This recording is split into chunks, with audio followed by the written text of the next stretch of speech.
Ever wonder how shows like Finding Your Roots, Daniel Tiger, or Antiques Roadshow get made? Well, you have to go back to the 1960s, when the FCC chairman proclaimed television to be a vast wasteland. So, in response, Congress created a place where the American people could access quality educational programs. Think of it like the national parks. They wanted to create a space where any American, no matter their means or status, could pause to learn, grow, and admire the splendor of our world. So in 1967, a bipartisan group of lawmakers created the Public Broadcasting Act, and with it, the Corporation for Public Broadcasting, or CPB for short.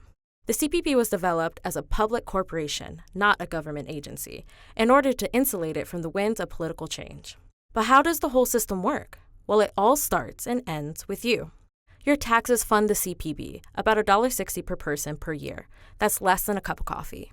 The CPB takes your $1.60 and allocates it across America to your local stations.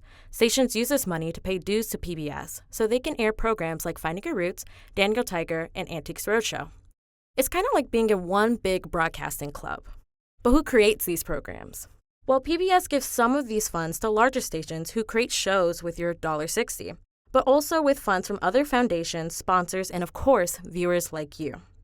And what that means is that all stations are interdependent.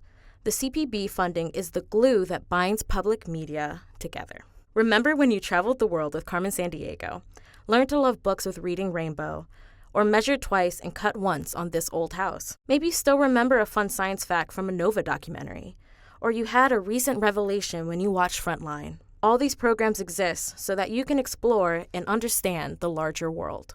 Whether it's reporting ferry delays in Washington State, farming in the Midwest, or the fishing season on the East Coast, America's full of different, wonderful places, where each local station adapts to the specific needs of their communities.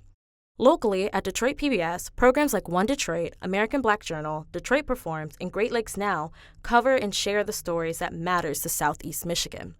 So what makes public media special? Well, it's made by and for you. But without CPB funding, the system is at risk. Smaller member stations will close. News deserts, where communities do not have local news coverage, will get worse. And producing stations might be unable to make your favorite shows. If you want to keep the public media system working and love our programs, you can support us by calling your local representatives or visiting protectmypublicmedia.org.